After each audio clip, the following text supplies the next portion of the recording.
બોલ માં રે રાધા કૃષ્ણ વિના તો બીજું બોલ માં રે રાધા કૃષ્ણ વિનાનું બીજું બોલ માં. હવે ઈ બાપાએ પકડી લીધું લ્યો નથી બોલવું તે પહેલે દિવસે ના પાડી હતી. હવે એ ગાયકવાડ નો કહેવાય કે નો કહેવાય કયો? અરે બાપા પાછળ દુનિયા શું કરે છે એની કોને ખબર છે? કબીર સાહેબે કીધું કે આપ મુવા ફિર ડૂબી તારી દુનિયા. એકવાર ગુજરી તો જા મારા ભાઈ. તું ફોટાની અંદર બેસી જવાનો અને છોકરાઓ શું કહેવાના? આ મારા બાપુ છે, આ મારા માં છે. એ બાપુ નથી, એ માં નથી, એ ફોટો છે ફોટો. પિતાજી ગુજરી ગયા તો ગયા, માતાજી ગુજરી ગયા તો ગયા, આપણે ગુજરી ગયા તો ગયા. આપ મુવા ફિર ડૂબી તારી દુનિયા. પાછળની કોને ખબર છે ભલા? આવો સંકીર્તન નો મહિમા બતાવું છું. ભગવાન વેદ વ્યાસજીને બોલતા કરવા છે, બોલતા. મીરાબાઈએ કીધું છે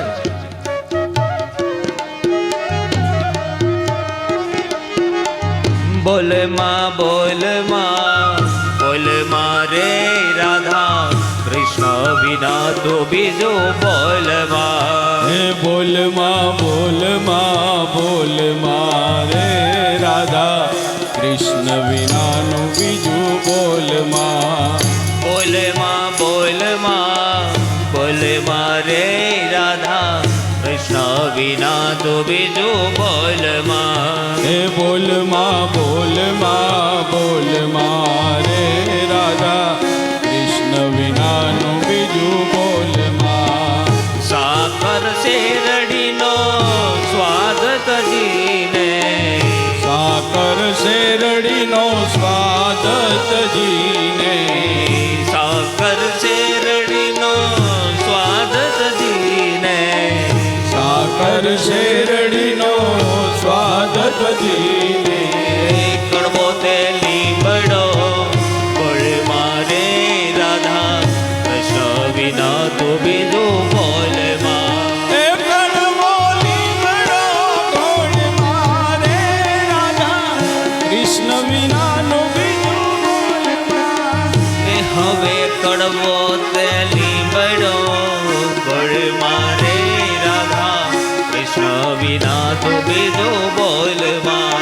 હે કડવો લીમડો તું બોલ મારે રાધા કૃષ્ણ વિનાનું બીજું બોલ માં. બોલ માં હવે ઉલટાના બોલતા બંધ કર્યા. હે જીવ, ઈ જનાવરની વાણી બોલતો બંધ થા. કૂતરાની ઘોડે ભોંકવા, ગધેડાની ઘોડે ભોંકવા, સિંહની ઘોડે તાળું નાખવા. આ જનાવરની વાણી બોલતો બંધ થા. કાવા દાવા છોડી દે, મારું તારું છોડી દે અને લાગુ પડી જા. બોલ માં રે રાધા કૃષ્ણ વિના તો બીજું બોલ માં. હે બોલ માં રે રાધા કૃષ્ણ વિનાનું બીજું બોલ માં. મીરાબાઈ ગાવે વાલા ગિરિધર ના ગુણ, ભાઈ મીરા ગાવે વાલા ગિરિધર ના ગુણ. બાઈ મીરા ગાવે ગિરિધર ના ગુણ. ભાઈ મીરા ગાવે વાલા ગિરિધર ના ગુણ. અવળે તે છાબડે પેલા દેશી છાબડા હતા, છાબડા.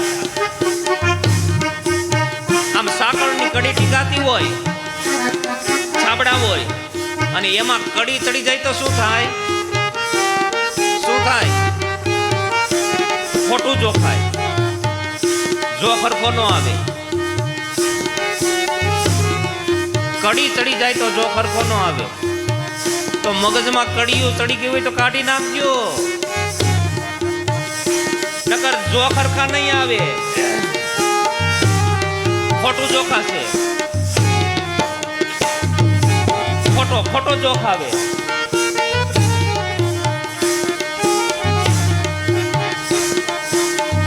અવળે તે છાબડે તો ગોળે મારે રાધા, કૃષ્ણ વિના તો બીજું બોલમાં. એ અવળે છાબડે તોલ મારે રાધા, કૃષ્ણ વિનાનું બીજું બોલમાં. બોલમાં હવે બોલ મારે રાધા, કૃષ્ણ વિનાનું બીજું બોલમાં. હે બોલમાં બોલ મારે રાધા, કૃષ્ણ વિનાનું બીજું બોલમાં. બોલમાં હવે બોલ મારે રાધા, કૃષ્ણ વગરનું બીજું બોલમાં. હે બોલમાં બોલ મારે રાધા, કૃષ્ણ વિનાનું બીજું બોલમાં. એટલું બધું ભાવુકતાપૂર્વક સંકીર્તન અમારે નારદ મુનિએ કર્યું. સંકીર્તનનું એક પરિણામ મૌનને તોડે છે. મૌન તોડે છે. બોલે નહીં એને મૌન કહેવાય. અમારે નારદ મુનિ સતત બોલ્યા કરે, નારાયણ નારાયણ નારાયણ. તો શાસ્ત્રકારોએ નારદ મુનિ કીધા છે. જો વશિષ્ઠ ઋષિ બહુ બોલે, બહુ બધાને જ્ઞાન આપે, તો એ મુનિ કહેવાય. મૌનના મર્મને સમજે, મૌનના મર્મને સમજે નહીં. એ ભક્તિ સૂત્રમાં બતાવ્યું છે કે સમજા વગરનું બોલે નહીં બધા મુનિ. મૌનના મર્મને समझिए, बोल का तोल जब समझो नहीं. कवि गंग कहे सुन सा अकबर, बोल का तोल में नारायण दियो है. बोल नो तोल नो समझो ये तो बकवास छे.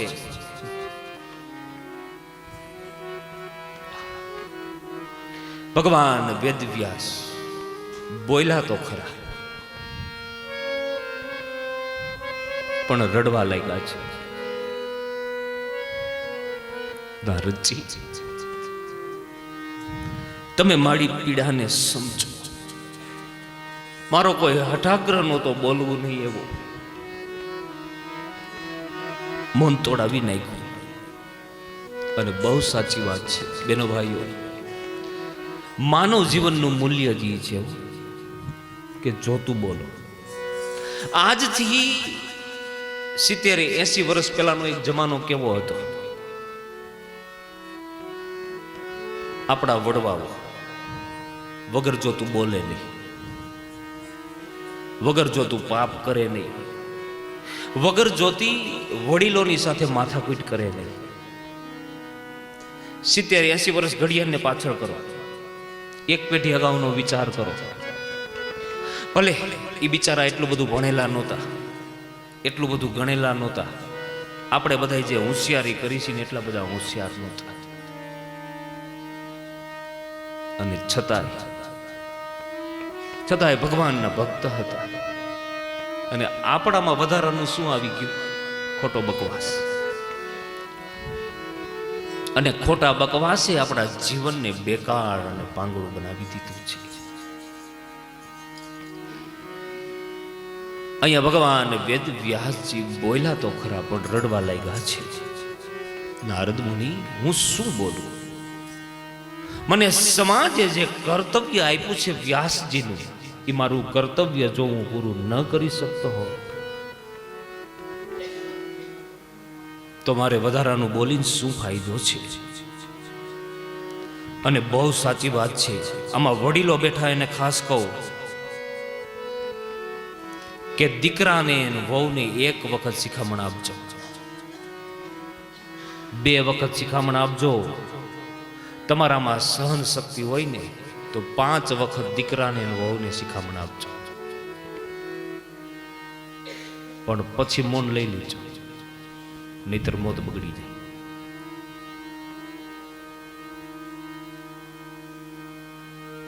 એક ગામની અંદર હું કથા કરતો હતો અને એક ભાઈ મને મળ્યો.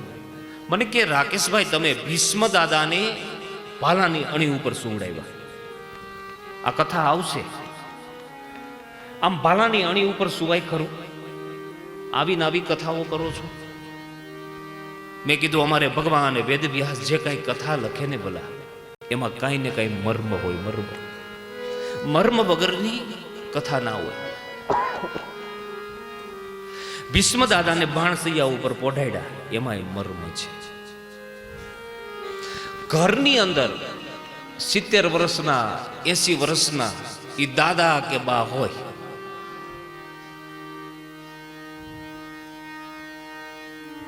અને પરિવારની અંદર તકલીફ થાય. તકલીફ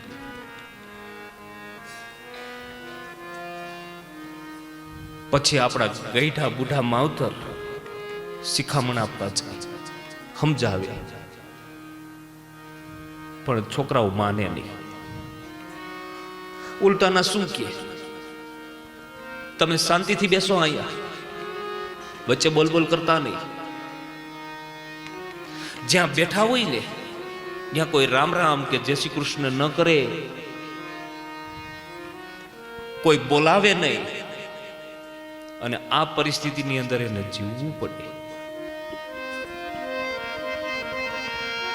એનું નામ જ બાણસૈયા. બીજી બાણસૈયા કઈ? ઓલી બાણસૈયા સારી, એકી સાથે બાણ લાગે, વેદના થાય ને જીવ જતો રહે.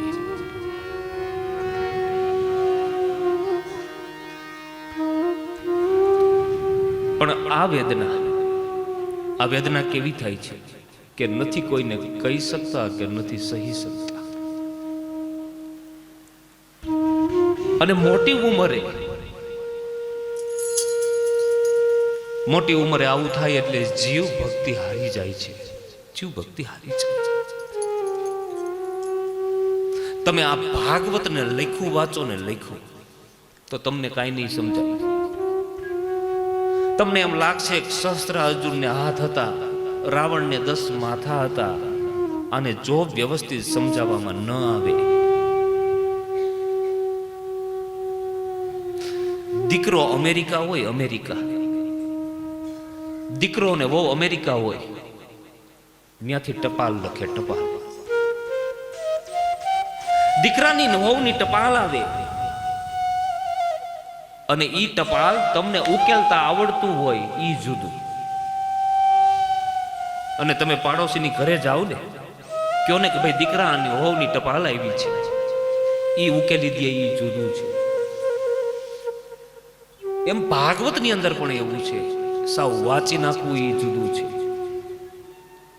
અને ભાવ બતાવો ઈ જુદું છે.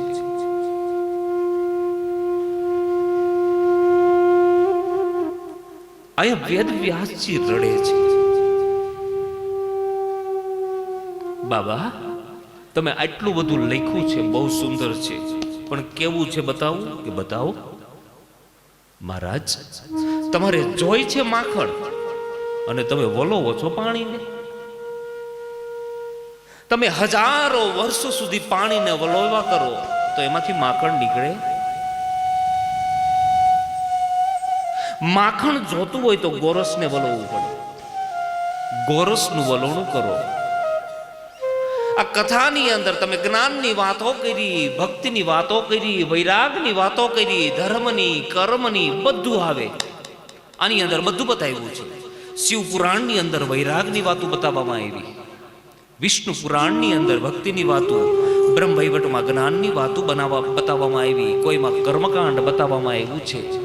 એમાં મારી ના નહીં નારદ મુનિ કહે, પણ મહારાજ જો માખણ જોતું હોય તો ગોરસનું વલોણું કરવું પડે.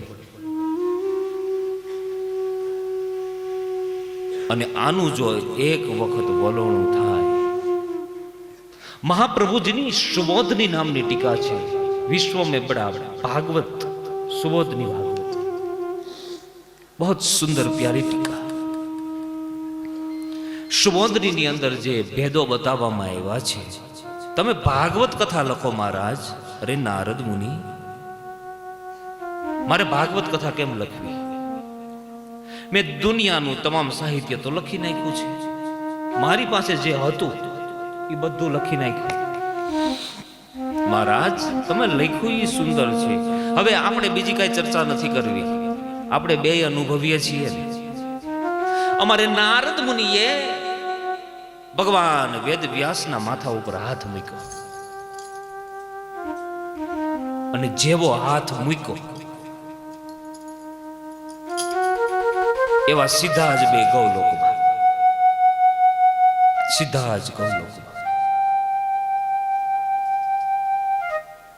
અને નારદ મુનિએ માથેથી હાથ લઈ લીધો અને જ્યાં આંખામાં ઉઘડી અને ભગવાનના દર્શન કરે છે.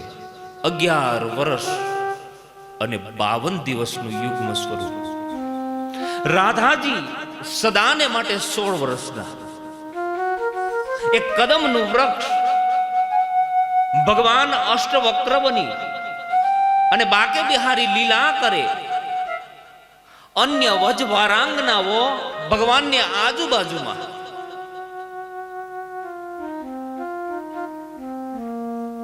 અરે નારદ મુનિ, આ ક્યાં ભગવાન? બસ આજ ભગવાન વિષ્ણુના પિતા છે, આજ ભગવાન બ્રહ્માના પિતા છે. 11 વર્ષ અને 52 દિવસનું યુગ્મ સ્વરૂપ. રાધાજી સદાને માટે 16 વર્ષના છે. કૃષ્ણના જ્યાં ખાલી દર્શન કરીએ તો તમને પ્રેમનું દાન મળે. પ્રેમનું. તમે શ્રીનાથજી જાઓ ને તો શ્રીનાથજી બાવાની જે ચિત્રજી છે, જે મૂર્તિજી છે, એનું સ્વરૂપજી છે, એની સામે તમે દ્રષ્ટિ કરજો. તમે દ્વારિકા જાઓ તો દ્વારકાધીશની આંખોની અંદર આંખો પોરવી અને તમે દર્શન કરજો. તમને એમાંથી શું મળે? તમને પ્રેમનું દાન મળે છે. આ કલયુગના તાપથી તરસો થઈ ગયેલો જીવ, ભૂખ્યો થઈ ગયેલો જીવ, મને તમને બહુ ભૂખ લાગી છે, હું અહીંથી આમ રડી લઉં, આમ કરી લઉં. આ કલયુગની ઝડપ, કલયુગનો ઠકાબટ. સાવધાન. તમે રણ પ્રદેશની અંદર 2-4 કિલોમીટર ચાલ્યા જાઓ અને ખૂબ તરસ લાગે, ખૂબ. જીભ તાળવે ચોટી જાય એવી તરસ લાગી. અને એમાં એક વૃક્ષ આવે, એની નીચે સરસ મજાનો એક ઠંડો ગોળો ભરેલો હોય. વૃક્ષનો છાંયો મળે, તમે ત્યાં બેસો અને ઈ ગોળામાંથી 1 ગ્લાસ પાણીનો ભરીને પીઓ તો શું અનુભૂતિ થાય? એવી અનુભૂતિ માત્ર ઠાકોરજીના દર્શન કરવાથી થાય છે. ભગવાન વેદ વ્યાસ કેવા ભગવાનના દર્શન કરે? એક શ્લોક હે, 2 કડી.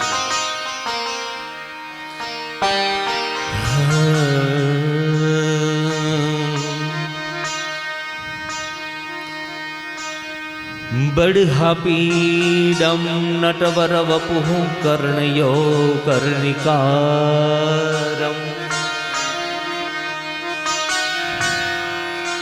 વિવ્રત વાસ કનક કપિશમ વેજયંતી ચમાલા. વેજયંતી એટલે ચણોઠી. ભગવાને સોનું રૂપું બહુ ઓછું પહેર્યું છે, ઘરેણામાં ચણોઠી પહેરી છે, ચણોઠી. વંદ્રાન વેણુ અધર શયા. વંદ્ર એટલે હોઠ, હોઠ ઉપર મોરલી. વંદ્રાન વેણુ અધર સુધિયા પુરિયોપ ગોપ વંદે. વંદારણ્યે સ્વપદ રમણમ પ્રાવિશત ગીત કીર્તિ. કોની કીર્તિ ગાવી છે, કોની કીર્તિ ગાવાથી આપણને મોક્ષ મળે, કોની કીર્તિ ગાવાથી જીવને મોક્ષ મળે. પ્રાવી સતગીત કીર્તિ. અહીંયા વ્યાસજી જાગી ગયા છે. જોવો, કાલે માતમ્યમાં કથા સાંભળી તમે કે ભગવાન નારાયણ પાસેથી સનતકુમારોએ કથા સાંભળી. સનતકુમારોએ નારદ મુનિને બતાવી. નારદ મુનિ ભગવાન વેદ વ્યાસજીને આ કથા બતાવે છે. મેં કીધું ને કે વ્યાસજીના ઘરમાં ભાગવત કેમ આવ્યું? આવી રીતે આ ભાગવત આવ્યું. વ્યાસજીના ઘરમાં આમ આવ્યું ભાગવત. અને 6 મહિનામાં, હવે તો હું એવો ગ્રંથ બનાવું, તમે જોવો, 6 મહિનામાં ભાગવત ગ્રંથ પૂરો કર્યો. અને 6 મહિના સુધી કેવલ ગૌમૂત્રનો આહાર કર્યો છે.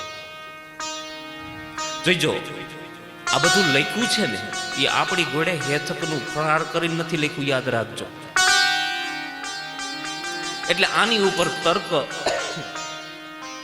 તર્ક કરતા પહેલા 100 વાતના વિચાર કરજો કે આમાં ભગવાન શું કહેવા માંગે છે. કાં તો આપણે સમજી શકતા નથી. આવી સુંદર મજાની ભાગવત કથા, આ ભાગવત કથા સુખદેવજી મહારાજને ભણાવવામાં આવી. અહીંયા સુત પુરાણિકજી કહે કે હે મહાત્માઓ, હે ઋષિમુનિઓ, સુત પુરાણિકજી હું પોતે સુખદેવજી મહારાજની કથાની અંદર બેઠો હતો. જ્યારે આ કથા પરીક્ષિત રાજાને સંભળાવવામાં આવતી હતી, ત્યારે હું શ્રોતા હતો અને અત્યારે હું વક્તા છું. આ કથા હું તમને સંભળાવું છું. આવો સુંદર મજાનો અનુભવ કરાવનારી આ કથા. આમ તો ઘણા અમને એમ કહે કે તમે એવું ભગવાનનું વર્ણન કરો કે ગૌલોકમાં વાસ થઈ જાય, વૈકુંઠમાં વાસ થાય. ભલા આપણે વૈકુંઠને શું સમજીએ છીએ? વૈકુંઠમાં તમે ટેલિફોન તો કરજો. એ માયલો એ કોઈ નંબર છે કે ખોટા નંબર છે ખબર પડે. તો આપણે વાસ તો માંગી છીએ ત્યાં. એક ગામની અંદર હું કથા કરતો તો મેં કીધું આપણે વૈકુંઠમાં નથી જવું. એક બાપા લાકડી લઈને આવ્યા. મને કે રાકેશ મહારાજ, તમે વૈકુંઠમાં જવાની કેમ ના પાડો છો? મેં કીધું બાપા, આપણે ત્યાં શું કામ છે? ભગવાનના ધામમાં આપણે શું કામ છે કયો? પણ મને કે માની લ્યો કે કથાકાર હોય ને, એ જો ભાવથી કથા કરતો હોય અને અમુક કથાઓ સુધી પહોંચી જાય તો એને વૈકુંઠમાં જવાની ટિકિટ આવી જાય. પણ કે ટિકિટ આવી જાય તો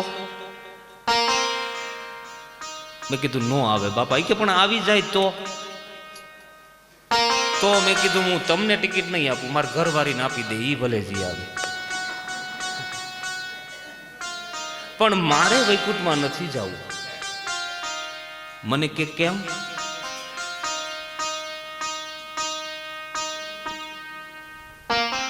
અમે તો ભગવાનને એક જ પ્રાર્થના કરીએ છીએ કે હે ભગવાન, જો અમે તારા હોય, પારકા હોય તો જુદી વાત છે, જો તારા હોય તો અમારે વારે વારે માનવ જન્મ જોઈએ છે. માનવ જન્મમાં તાલી પાડી તારા ગુણ ગાવા છે, આ જોતું છે ભગવાન. અમારે વૈકુંઠ નથી જોતું. મારું વનરા વન છે રૂડું કે વૈકુંઠ. અમારો સંપ્રદાય આખો અલગ છે. અમે મોક્ષ તો માંગ્યો નથી અને માગવાના નથી. તું અમારો ધણી છો, ધણી હે.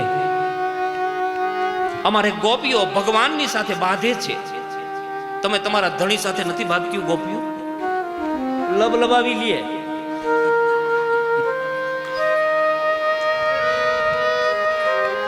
તું રાજા હોય તો શું થઈ ગયું, પણ અમારો સાવધાન. આ પ્રશ્ન બધા પૂછે. દામોકુંડના પાળા ઉપર કોથળો પાથરી નરસિંહ મહેતા બેઠા હતા અને એક વૈષ્ણવ ગયો. હે નરસિંહ મહેતા, તમે ગૌલોકમાં જઈ આવ્યા? તો કે હા. ગૌલોકમાં જઈએ બા તો કે હા. એની સાબિતી શું? સાબિતી બીજી કાંઈ નહીં, આ પગમાં પહેરવાના ઘૂઘરા અને આ કડતાલું આપી ઠાકોરજીએ અને કેદાર રાગ આપ્યો. 5 મિનિટ જાળવો હમણાં કરી દો. કેદાર રાગ આપ્યો, તમે ઠેઠ ભગવાનના ધામમાં જઈએ તો કે હા. ભોળાનાથે ટિકિટ કપાવી દીધી. તો જો ભગવાન શિવજીની કૃપાથી નરસિંહ મહેતા ગૌલોકમાં ગયા અને ઓલો વૈષ્ણવ એમ કહે, હે નરસિંહ મહેતા તમે ત્યાં જઈએ એવા? તો કે હા. હાથીને જઈએ એવા? હા. તો મને કયો ને તમે ત્યાં શું જોયું? કેમ કે આપણે તો કઈ જાય એમ નથી, આપણે મફતમાં બધો લાભ લઈ લેવાનો. નરસિંહ મહેતાના શબ્દો એ દામો કુંડના પાળા ઉપર કોથળો પાથરીને બેઠા હતા અને નરસિંહ મહેતા વાત કરે છે કે હું પેલા ગયો ને તો રાધાજીને ન ગયું. રાધાજી આવ્યા, આમ આમ આમ ના કાઢો રૂમાલ રાખ્યો. ભગવાન બાલકૃષ્ણ પ્રભુ કહે રાધે આ તો મારો માનીતો ભગત છે નરસિંહ. અરે આવો હોય નરસિંહ, આને બહાર જવા દ્યો. દાસ અને દાસીઓને કીધું કે આને મસાલ પકડાવી દ્યો, ઉભો રહી જાય, આવતો નહીં અંદર. કેમ કે મનુષ્યના દેહમાં દુર્ગંધ છે, દેવતાઓના દેહમાં સુગંધ છે. નરસિંહ મહેતાને તો હરખઈ નથી, શોકે નથી. એ તો મસાલ જાલીને ઉભા છે, અહીંયા વાત કરે છે કે રાધાજી છે ને બહુ ખીજાતા હતા. ખીજાતા આવ્યા. આ રાધાજી જેના ઘરમાં આવી છે ને ખીજાતી બહુ હોય છે. લ્યો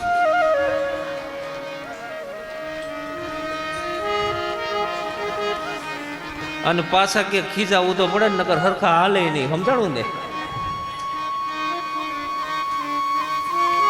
આ બાજુ અમારે ગોપીઓ આવી. ગોપીઓ, રાધાબેન હાલો ઠાકોરજી રાસ રમવા બોલાવે છે, હાલો રાસ રમવા જવાને મોડું થાય છે. નહીં, મારી નથડી નથી જડતી. ક્યાં ગઈ? ગોતો. બધાય નથડી ગોતે છે, જડતી નથી. એક ગોપી કે બેન તને ખબર નથી, આપણા ધામમાં આ વૈકુંઠમાં ચોર બહુ વધી ગયા છે. રાધાજી કે અસંભવ, અહીંયા થોડા ચોર હોય ત્યાં ચોર. અરે પણ બેન છે. કે કોણ છે? તારો ઘરવાળો. હવે ઘરવાળીના ઘરેણા કોઈ દી ઘરવાળો ચોરે? કોઈ દી નો. હા, જુગારીઓ હોય તો જુદી વાત છે. અરે અરે, આ તો અમારે બાકે બિહારી હે. ચાલો ભગવાનને પૂછી. એ ટોળું આખું આવ્યું, ગોપીઓ આવી, રાધાજી આવ્યા અને પૂછે છે, નાગર નંદજી ના લાલ, નાગર નંદજી ના લાલ, રાસ રમંતા મારી નથડી ખોવાણી. નાગર નંદજી ના લાલ, નાગર નંદજી ના લાલ, રાસ રમંતા મારી નથડી ખોવાણી. રાસ રમંતા મારી નથડી ખોવાણી. હો રાસ રમંતા મારી નથડી ખોવાણી. કાના જડી હોય તો હાલ, કાના જડી હોય તો હાલ, રાસ રમંતા મારી નથડી ખોવાણી. કાના જડી હોય તો આપ, કાના જડી હોય તો આપ, રાસ રમંતા મારી નથડી ખોવાણી. નરસિંહ મહેતાએ જે ગૌલોકની અંદર જોયું ઈ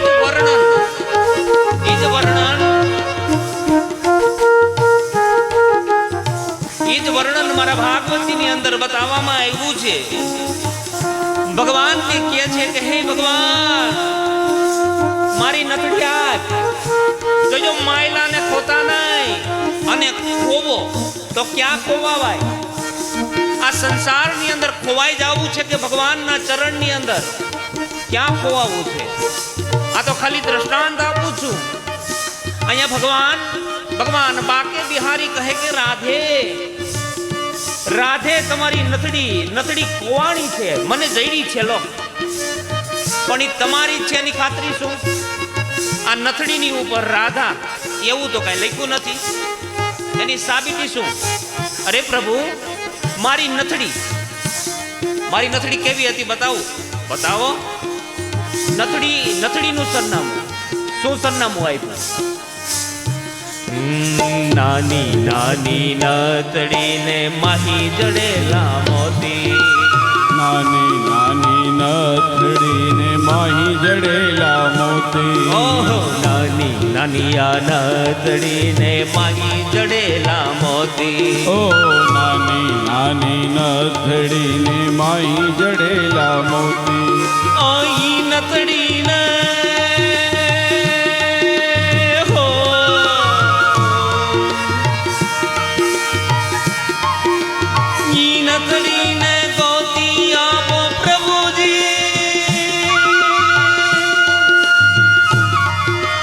बड़हा पीडम नटवर वपो कर्णयो कर्णिकारम बिभ्रतवास कनक कपीशं वैजयन्ती जमाला.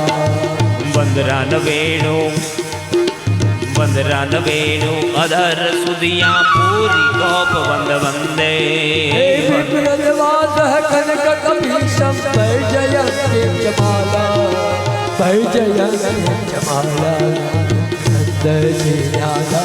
नागर नंदजी नालाल, रास रमंता मारी नथड़ी खोवाणी.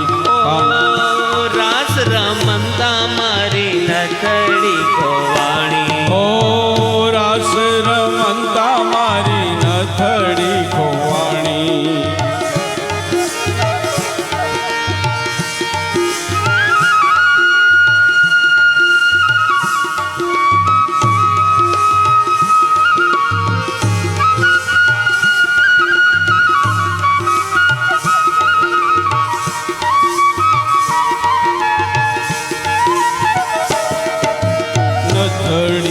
काजे टूटा भाटा माराती, नथड़ीने काजे टूटा भाटा माराती.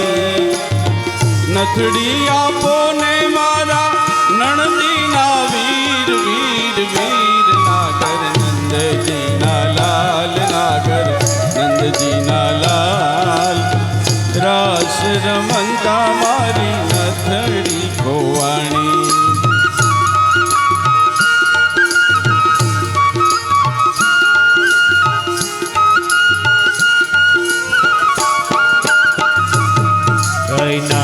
नानी नथड़ीने माही जड़ेला मोती. नानी नथड़ी ने माही जड़ेला मोती. हो ई नथड़ी ने हो, ई नथड़ी ने गोती आपो सुभद्राना वीरा वीरा वीरा. नागर नंदजी ना लाल, नागर नंदजी ना लाल, रास रमंता मारी नथड़ी खोवाणी. काना जड़ी होय तो आप, काना जड़ी होय तो आल, रास रमंता मारी नथड़ी खोवाणी. आवो सुंदर मजानो अनुभव करावनारी आ भगवत कथा. भगवान ने प्रार्थना करजो के हे प्रभु, कागड़ा कूतरा कीड़ी मकोड़ानी योनीमांथी फरता फरता અમે માનવ બન્યા છીએ. જેવી શુદ્ધિ ગોપીઓ પાસે હતી, જેવી શુદ્ધિ રાધાજી પાસે હતી, હે ભગવાન એવી શુદ્ધિ અમને આપો, એવી વિશુદ્ધિ અમને આપો.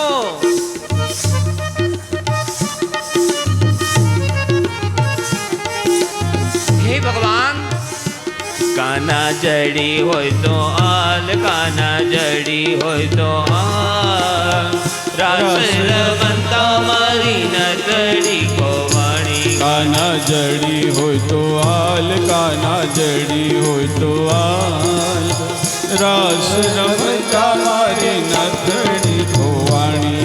ઓ રાસ રમંતા મારી નથડી ખોવાણી. ઓ રાસ રમતા મારી નથડી ખોવાણી. કૃષ્ણ કનૈયા લાલ કી જય.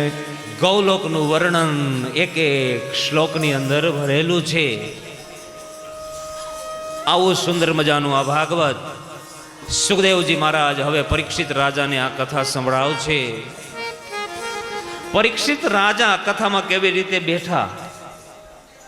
સુખદેવજી મહારાજ વ્યાસપીઠ ઉપર બેસે જ નહીં, જ્ઞાન આપે જ નહીં, તો એ કેવી રીતે જ્ઞાન આપે છે, એકાબીજા સામસામા કેમ બેઠા, એ પણ એક ઘટના છે. અહીંયા હરિદ્વારની અંદર કથાની અંદર લગભગ તમે 900,000 જેવા થઈ ગયા ને, એટલા માણસો આવ્યા છે ને. અહીંયા એટલા જ છે, બીજા ક્યાં ગયા? ટાઈમ નથી અને કથા સાંભળવાનો. તો આ તો પરીક્ષિત જેવો રાજા, અને ઈ કેમ કથામાં બેસી ગયો, ઈ પણ એક ઘટના છે.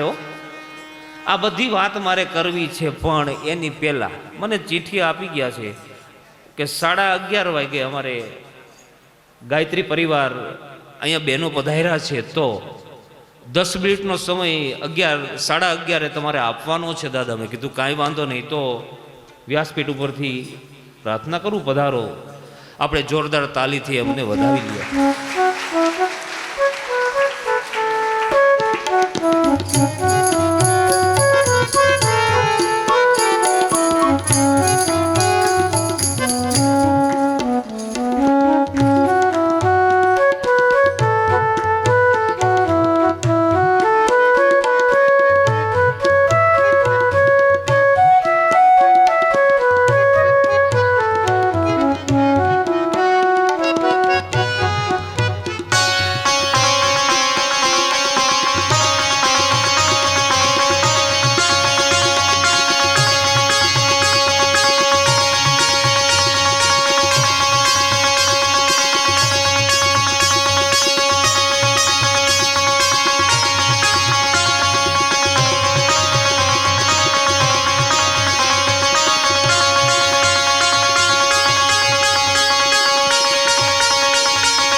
બોલીએ કૃષ્ણ કનૈયા લાલ કી. દરેક ભાઈ બહેનોને નમ્ર અનુરોધ, એકવાર કમર સીધી કરીને બેસી જઈશું. આમ તો કમર સીધી કરીને જ બેઠેલા છો બધાય. મારી સાથે ગાયત્રી મહામંત્ર, જે સદબુદ્ધિ સદજ્ઞાનનો મંત્ર છે, જેણે આ ભારત સંસ્કૃતિને વિશ્વ સંસ્કૃતિ બનાવી છે, દેવ સંસ્કૃતિ બનાવી છે.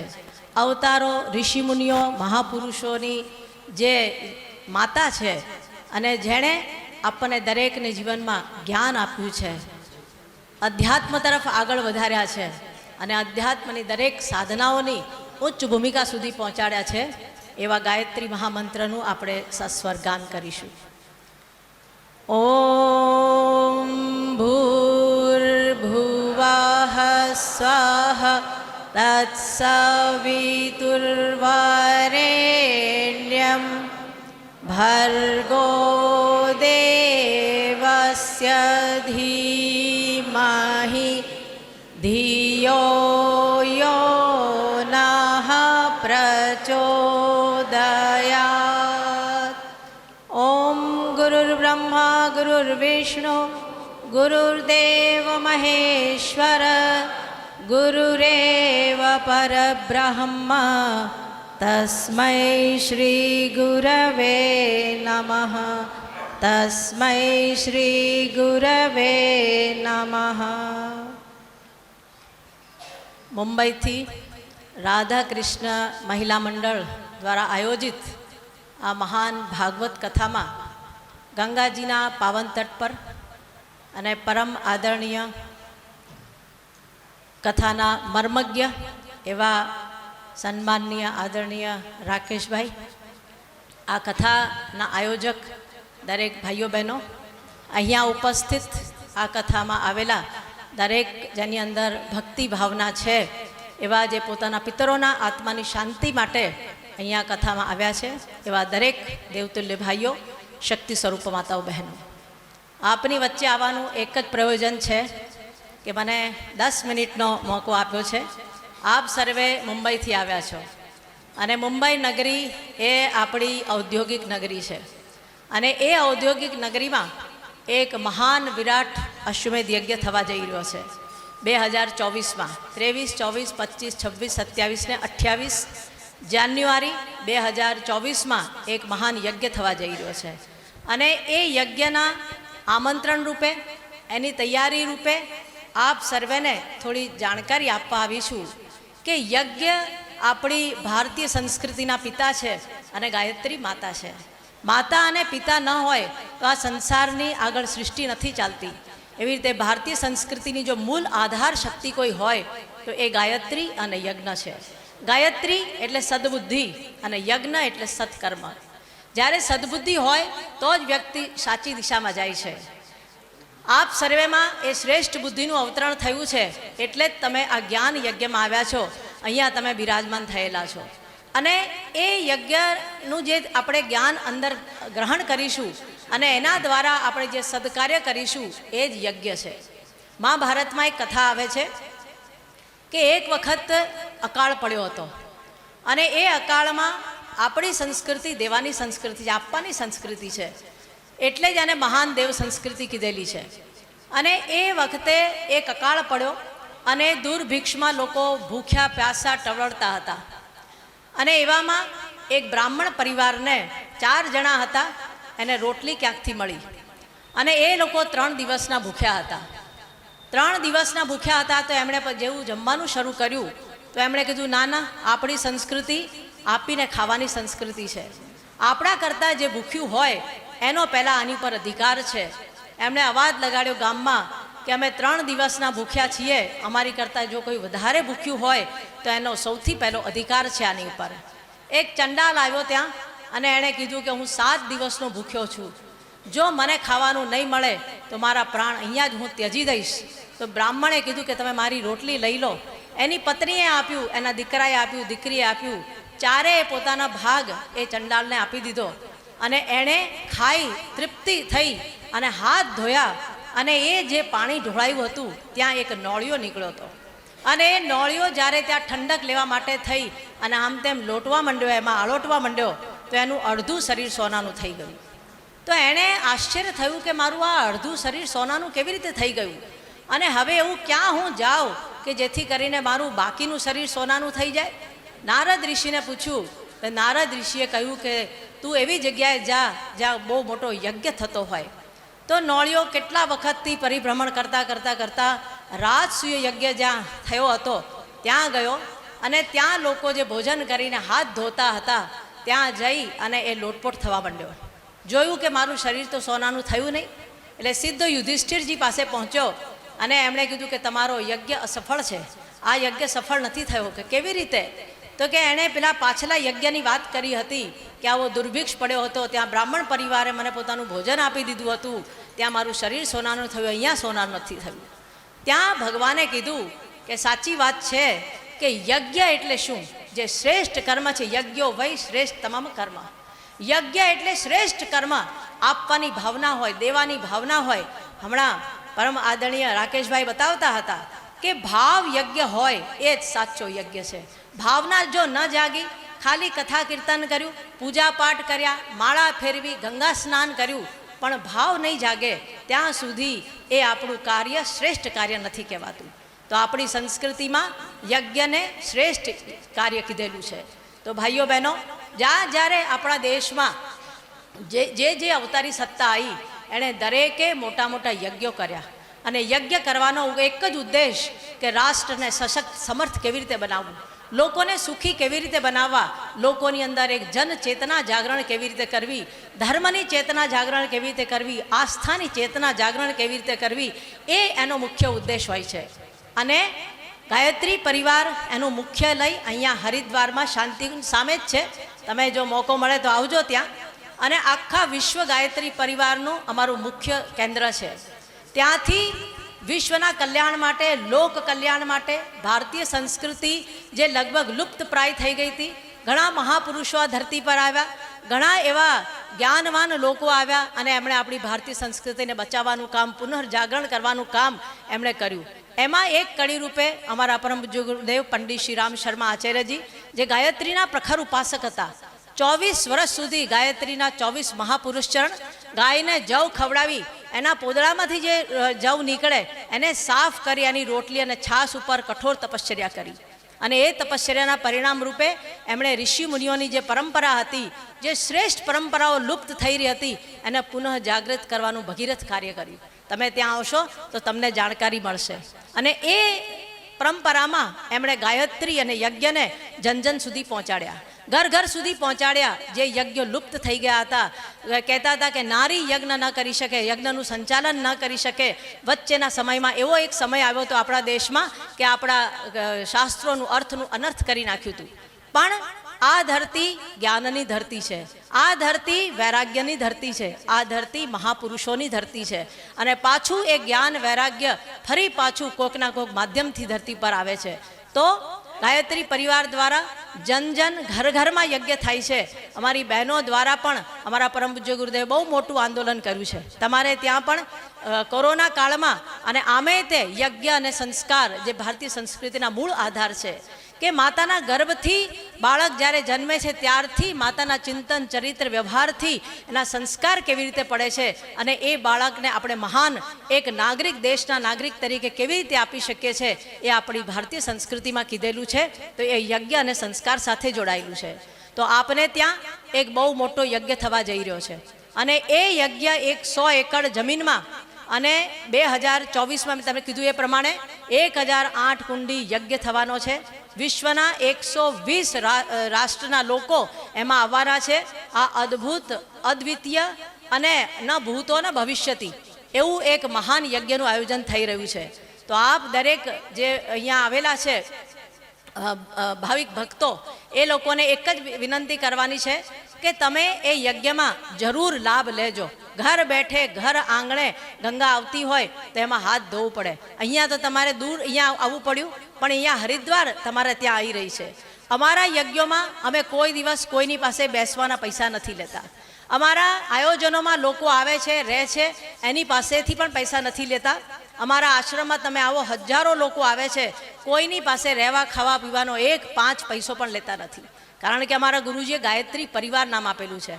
અને પરિવારનો મતલબ જ એ કે તમે મારા ઘરે આવો તો હું શું તમને એમ કહું કે બેન તમારા આટલા પૈસા થયા, તમે આટલું હોટલનું બિલ આપજો? ના, પરિવાર એટલે પરિવાર. તો એ ગાયત્રી પરિવારનો યજ્ઞ છે. એમાં દરેક વસુધૈવ કુટુંબકમ આપણા જે ઋષિ મુનિઓએ કીધેલું છે એ પ્રમાણેની પરંપરા ત્યાં રાખવાના છે. તો ત્યાં રહેવા, ખાવા, પીવા, યજ્ઞ બધું નિઃશુલ્ક છે.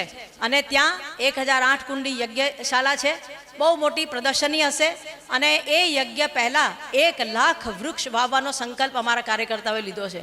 અત્યાર સુધીમાં 80,000 વૃક્ષો ટીટવાલીમાં ત્યાં લગાડી ચૂક્યા છે. અને બૃહદ મોટા પાયા પર એ અભિયાન ચાલી રહ્યું છે. કારણ કે આ પણ એક યજ્ઞ છે. આપણી પ્રકૃતિ અને પર્યાવરણને નહીં બચાવીએ તો આપણે, આપણી માનવતા જીવતી રહેશે કે એ એક મોટો પ્રશ્ન છે. એટલે આ યજ્ઞ ના માધ્યમથી શું થાય છે? વાતાવરણની શુદ્ધિ થાય છે, મનુષ્યના રોગ દૂર થાય છે, અને એની સાથે સાથે સમાજનું કલ્યાણ થાય છે. લોકોના જનમાનસમાં પરિવર્તન આવે છે. અમારા યુનિવર્સિટીમાં દેવ સંસ્કૃતિ વિશ્વવિદ્યાલય છે, અહીંયા જ છે, તમે આવજો. ત્યાં તમે હોમિયોપેથી, નેચરોપેથી, એલોપેથી નામ સાંભળ્યું હશે. એક નવી યજ્ઞોપેથીની શરૂઆત કરી છે, જે આપણી ઋષિ મુનિઓની પરંપરા છે. એને વિજ્ઞાન સમત લાવ્યા છે. અને યજ્ઞ જે વ્યક્તિ રોજ કરે છે, અમુક પ્રકારની જડીબુટ્ટી, અમુક પ્રકારના મંત્રો, અને તમે એ કરો છો તો તમારા રોગ 100% ઠીક થાય છે. એ અમારા આજે રિસર્ચ પેપરો દેખાડે છે. એવા કેટલાય રોગીઓને તમે જોઈ શકો છો કે જે કહે છે કે મને કેન્સરનો રોગ મટી ગયો, મને હાઈપર ટેન્શન હતું એ મટી ગયું, બ્રેન ટ્યુમર મટી ગયું એમનું, અને વિભિન્ન પ્રકારના ટીબી અને અલગ અલગ પ્રકારના રોગો કેવી રીતે દૂર થાય છે એ આપણી ઋષિમુનિઓની મહાન પરંપરાને ત્યાં પુનર્જાગૃત કરી છે. બીજું, યજ્ઞના માધ્યમથી પર્યાવરણની શુદ્ધિ થાય છે. યજ્ઞના માધ્યમથી ત્યાં ખેતમાં જે પાક થાય છે, પરજન્યની વર્ષા જેને કહેવાય છે, કે તમે જે પણ નાખો છો યજ્ઞ આપણને 1000 ગણું કરીને પાછું આપે છે. તો એ ભાવ સાથે, વિશ્વ કલ્યાણના ભાવ સાથે ત્યાં યજ્ઞનું આયોજન કર્યું છે. મને વધારે સમયની અનુમતિ નથી એટલે આટલો સમય આપ્યો એ બદલ પણ હું તમારા દરેકનો, રાધા કૃષ્ણ મંડળનો, આદરણીય રાકેશભાઈનો અને અહીંયા આવેલા દરેક ભાઈ બહેનોની હું ખૂબ ખૂબ આભારી છું કે તમે મને 5-10 મિનિટ સુધી સાંભળી. અને તમે લોકો જો સમય મળે તો અહીંયા સામે જ છે શાંતિકુંજ, બહુ મોટું કેન્દ્ર છે ગાયત્રી પરિવારનું, અખિલ વિશ્વ ગાયત્રી પરિવારનું. અને ત્યાં તમે આવજો. એક વખત આવીને ત્યાં દર્શન કરશો તો તમને એમ થશે કે ભારતીય સંસ્કૃતિને જીવતી કરવાનું કામ અહીંયા જ કરેલું છે. અમારી દિનચર્યા છે,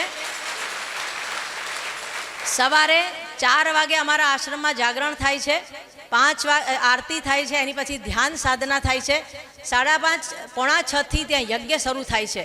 યજ્ઞમાં બેસવા માટે દરેક બેસી શકે છે, પણ ભાઈઓને ધોતી અને બહેનોએ ભારતીય વેશભૂષામાં આવવું જરૂરી છે. જે ધોતી ન લાયા હોય તો એમને ધોતી મળશે ત્યાં. પછી અમારા પ્રવચન ને બધું શરૂ થાય. 9 દિવસની 1 મહિનાની અલગ અલગ સાધના સત્રો હોય છે. તો એ સાધના સત્રોમાં પણ તમારે જ્યારે આવવું હોય તો 1 થી 9, 11 થી 19, 21 થી 29 સતત વર્ષ દરમિયાન ચાલે છે. અને જેમને ફિલ્ડમાં કામ કરવું છે એવા કાર્યકર્તાઓ માટે 1 થી 30 તારીખ સુધી 1 મહિનાની શિબિર ચાલે છે. અને જેને સંસ્કાર કરાવવા હોય, શ્રાદ્ધ તર્પણ કરાવવું હોય એ પણ નિઃશુલ્ક છે. તો એ પણ સવારે 5:30 એક પારી થાય છે અને બીજી 10 થી 12ની વચ્ચે થાય છે. તો તમારે એ પણ કરાવવું હોય તો તમે આવી શકો છો. દરેકને ખૂબ ખૂબ ધન્યવાદ, ખૂબ ખૂબ અભિવંદન. અને તમે આ જે કથા સાંભળી રહ્યા છો, તમારા દરેક પિતર આત્માઓને શાંતિ સદગતિ મળે એ પ્રાર્થના સાથે મારી વાણીને વિરામ આપું છું. ઓમ શાંતિ શાંતિ શાંતિ.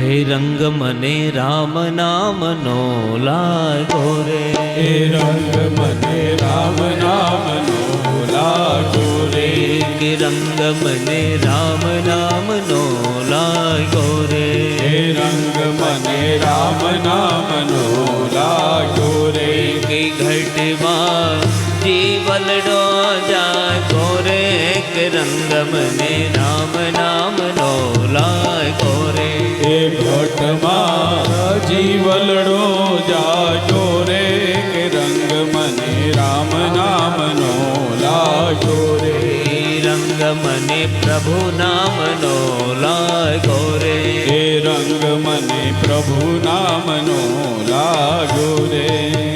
બોલો કૃષ્ણ કનૈયા. લાલ કી જય. આવી સુંદર મજાની ભગવત કથા ગાયત્રી પરિવાર સુંદર મજાની વાત કેવી. અહીંયા શાંતિકુંજ તમે દર્શન કરવા જાયજો. આવું સુંદર મજાનું આયોજન થઈ રહ્યું છે. અને કાંઈ ન કરો તો જ્યોતના દર્શન કરવા જાયજો. ત્યાં લગભગ 100 વર્ષ પૂરા થઈ ગયા. 100 વર્ષથી અખંડ જ્યોત ચાલુ છે. આ બાજુ આપણે આગળ કથા લઈએ એની પહેલા એક વાત કરી દો. ક્યાં ગયા મામા? ક્યાં ગયા બાબુ મામા? કાંઈ ભલે નહીં યાર, એને કહી દેજો. અહીંયા અમારા મામી ધમકી માર્યા કરે છે.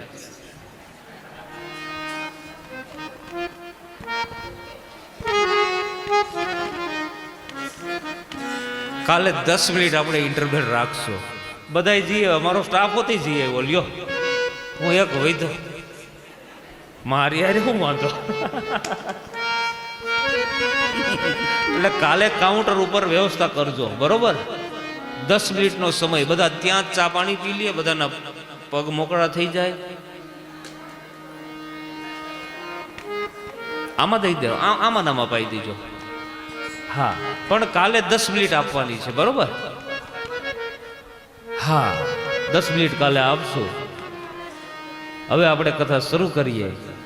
બોલો ગોવર્ધન નાથ કી જય. શુદ્ધ પુરાણિકજી કથા આગળ લંબાવે કે સાવધાન મહાત્માઓ. ભગવાન વેદવ્યાસ એમના પુત્ર સુખદેવજી મહારાજ શ્રીમદ ભાગવતના વક્તા બન્યા. પરીક્ષિત રાજા એમના શ્રોતા બન્યા છે. એ પણ એક ઘટના છે. ઘટના જિંદગીની અંદર કંઈક પરિવર્તન આવવાનું હોય એટલે કંઈક બને. પછી રાજા હોય કે રંક હોય, યોગી હોય કે ભોગી હોય કે રોગી હોય, કંઈક બને પછી પ્રસંગ ચક્ર ઊભું થાય. પાંડવો અને કૌરવો, આમ તો એની કથા બહુ પ્રચલિત છે, એટલે મારા ભાગવતજીની અંદર ખાલી મુખડું લીધું છે મહાભારતના પ્રકરણનું. કાકા બાપાના ભાઈઓ છે અને એમની બેયની વચ્ચે કંઈક વૈમનસ્ય થાય છે. વૈમનસ્યનું કારણ છે મારું ને તારું. તકલીફનું કારણ છે મારું ને તારું.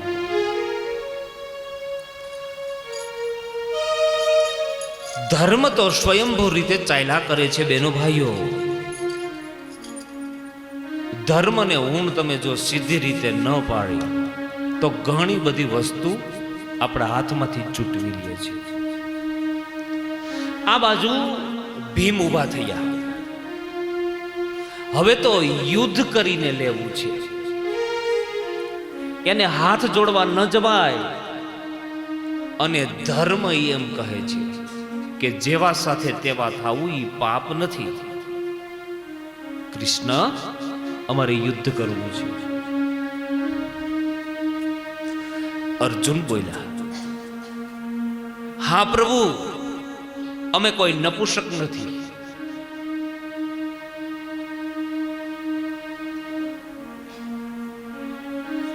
અથવા તો કોઈ સામો માણસ પડકાર કરે અને તમે પ્રતિકાર ન કરો તો તમે નપુસક જાહેર થાવ છો. અમારે નપુસક જાહેર નથી થવું. આ યુદ્ધની અંદર કાંઈક પરિણામ આવશે. કાં તો અમે ગુજરી જશું તો અમને સ્વર્ગ મળશે, અને જો અમે જીતી જશું તો બાપ દાદાની મિલકતને ભોગવશું. અહીંયા બે ભાઈઓના મંતવ્ય સાંભળી અને યુધિષ્ઠિર બહુ રેડા છે. ભાઈઓ, અર્જુન, ભીમ, ભાઈ, ઝઘડો કરવો હોય ને ઝઘડો તો ઘણાયની સાથે કરાય, પણ બાપના દીકરાને બથ ભરવા ન જવો. આ અગ્નિનો ખેલ ખેલવાની વાતો કરો છો તમે બે ભાઈઓ. તમે યુધિષ્ઠિરના ભાઈઓ ઉઠી અને ઘરની અંદર ઝઘડો કરવા માંગો છો. હે દુર્યોધન પારકો નથી. કાન ખોલીને સાંભળી લે ભીમ, અર્જુન, દુઃખ તો મને લાગે છે. મિલકત વહી જાતી હોય ને, દુઃખ તો મને લાગે છે. પણ આમાંથી રસ્તો ગોવિંદ કાઢશે. ગોવિંદ દરેકના હૃદયની અંદર ભગવાન કૃષ્ણ બિરાજે છે. માતાઓ અને વડીલો, જિંદગીમાં સામાન્ય ફરિયાદો ઉઠે ને તો આપણા ઈષ્ટદેવને પૂછો, આપણા ભગવાનને પૂછો, પ્રભુ હવે મારે શું કરવું? ભક્તમાં અને અભક્તમાં બીજું તો અંતર કેમ શોધવું કહો? એક સારો માણસ કહેવાય, એક ખરાબ માણસ કહેવાય, એ અંતર કેમ શોધવું? ખરાબ માણસ હોય ને એ પણ સુંદર મજાના વસ્ત્રો પહેરતો હોય, એનું બ્લડ ટેસ્ટ કરો તો પણ સારાને ખરાબને અલગ ન કરી શકો. એનું બીપી માપો તો પણ અલગ ન કરી શકો. એને તમે કેમેરાથી પણ જુદા ન પાડી શકો. પણ સજ્જનતાની પહેલી વાત, એનામાંથી કોઈ દિવસ આ રીતની પરિસ્થિતિ ન જાય. આ બાજુ ભગવાન શ્રી કૃષ્ણ કહે, બડે ભૈયા, હું આપની વાતને લઈને હસ્તિનાપુર જાઉં તો બસ પ્રભુ, હું ઈ જ કહેવા માંગુ છું. હે દ્વારકાનાથ, દુર્યોધન થોડોક જિદ્દી છે. હું તમને ત્યાં સુધી કહું છું કે અમને ખાલી 5 ગામ આપી દે ને 5 ગામ તો એ અમને મંજૂર છે. લો, પણ અમારે કૌટુંબિક ઝઘડો નથી કરવો. અને અત્યારે કૌટુંબિક ઝઘડાનું કારણ બને તો શું કે હું તો સારો છું પણ મારો ભાઈ બરોબર નથી, હું તો સારી છું પણ મારી જેઠાણી બરોબર નથી. તું તો સારી છો ને, તું તો સારો છો ને, તો શું કામે બીજાની ટીકા કરો છો ભાઈ? અને ટીકા કરવાથી શું સુધરી જવાય? ટીકા કરવાથી જો સુધરી જવાતું હોત તો આ ભાગવત કથાઓ કરવાની શું જરૂર છે કહો?